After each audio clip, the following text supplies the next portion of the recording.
তাজনুর, আপনি ফেনীর কোন এলাকায় আছেন, সেখানকার পরিস্থিতি কেমন দেখছেন, সব থেকে কোন চাহিদাটি বেশি মনে হচ্ছে সে সম্পর্কে জানাবেন।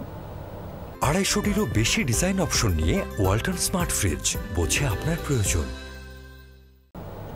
ফেনীর দাগনভূঞা এলাকার জয়লস্কর নামে একটি গ্রাম এবং সেখানকার একটি স্কুল মূলত যেটি আশ্রয় কেন্দ্র হিসেবে ব্যবহার করা হচ্ছে, সেই স্কুলের সামনে রয়েছে। আপনি দেখতেই পাচ্ছেন যে এই স্কুলের মাঠ, যেটি কিনা শিশুদের খেলার জায়গা, সেই মাঠ এখনও সেই কোমর পানিতে নিমজ্জিত এবং স্কুলের যেই নিচতলা, সেই নিচতলাতেও কিছু পানি এখনও কিন্তু জমা রয়েছে। মূলত এই যে পরশুরাম এবং ফুলগাজীর যে সমস্ত এলাকা থেকে পানি নামতে শুরু করেছে এবং গত 3 দিন ধরে আমরা যেই খবরটি বলার চেষ্টা করছি যে ওদিক থেকে পানি নামছে এবং এই নিচু যে এলাকাগুলো রয়েছে, অর্থাৎ ফেনী থেকে যে চ্যানেল ধরে পানিগুলো নিচের দিকে নামছে, সেই চ্যানেলগুলোর মধ্যে কিন্তু এই ফেনীর দাগনভূঞার বিস্তীর্ণ এলাকা রয়েছে এবং সেখানে কিন্তু এখনও জলমগ্ন অবস্থায় হাজার হাজার মানুষ কিন্তু এখনও জীবনযাপন করছেন। এই আশপাশের যেই বাড়িঘরগুলো রয়েছে সেখান থেকে কিন্তু সে সমস্ত পরিবারগুলো এই যে স্কুলের যে 2টি ভবন রয়েছে, একটি 2 তলা এবং আরেকটি 3 তলা ভবন, সেখানে এসে কিন্তু